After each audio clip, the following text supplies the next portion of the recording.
the family of the last living American held hostage by Hamas, is now speaking out following his release. The parents of 21-year-old Edan Alexander delivered a statement today from the hospital in Israel where he's being treated. His father telling reporters his son's release is, quote, not just about our family. It could lead to the end of war between Israel and Hamas. Alexander reunited with his family yesterday after 584 days of captivity. You see that moment there. His release was the result of direct talks between the U.S. and Hamas. ABC News foreign correspondent Soufi Burridge now joins me from Tel Aviv, Israel. And Tom, I know you had a chance to speak exclusively with Edan Alexander's parents today. So what they have to say to you?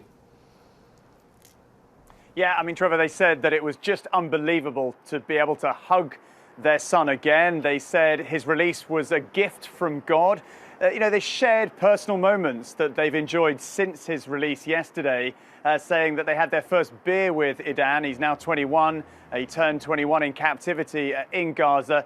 They shared that beer on the hospital roof where he's being treated. They said he's doing okay. He needs time, and they'll give him all the time he needs to recover.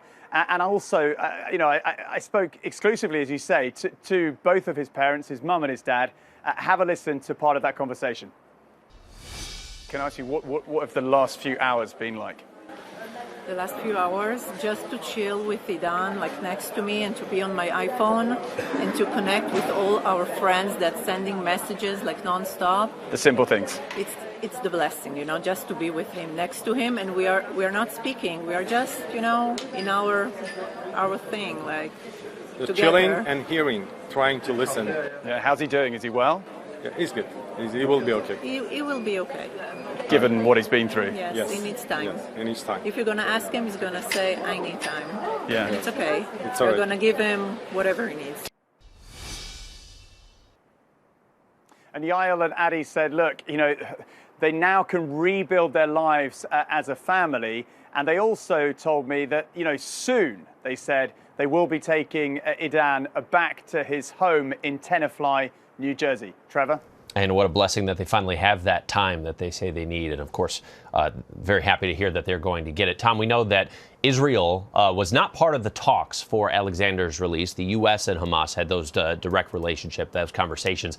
Israeli Prime Minister Benjamin Netanyahu did speak with Alexander by phone. Do we know anything about that?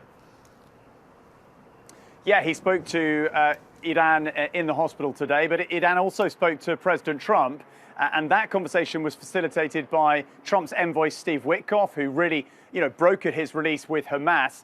He was there in the hospital, put the president on speakerphone, and they had that conversation.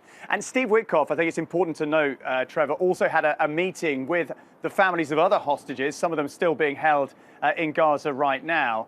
And in that conversation, he told them that President Trump will accept nothing less than the release of all of the other remaining hostages. And he put out a warning that anyone who does not follow the demands of the president in the Middle East over the last few months, well, things have not turned out well for them. Now, that could be a warning to Hamas, but it's also, I think, clearly a warning to the Israeli government of Prime Minister Netanyahu.